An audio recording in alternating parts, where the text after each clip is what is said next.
روژک ندی خوشی کف هنه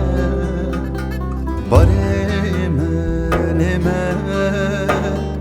گرام بو گفله بلکی چاوته کرب بفنه چماروی من شانه بو جفره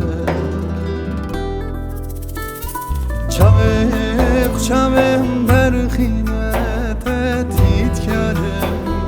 من کنی خدا بود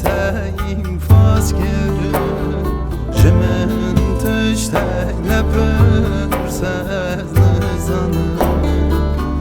ایسایی رو تو کتی بیرم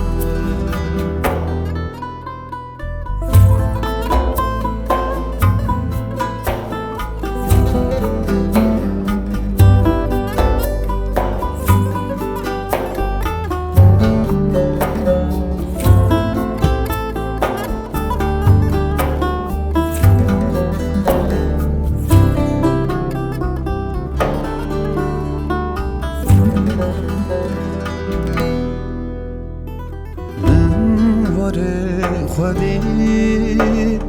از برین دار بود من حال خودی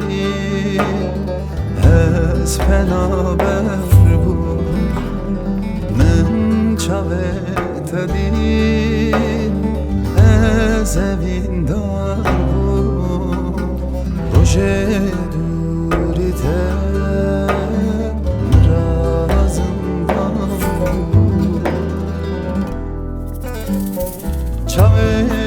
چاوم در خیمت تیت کردم من کنی خدا بود این فاز کردم جمن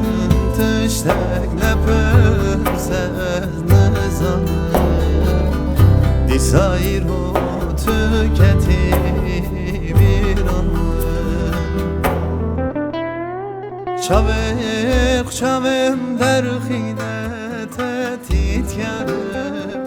من کنی خدا بود این فاز کردم جمن تشتک نپرس از نزانم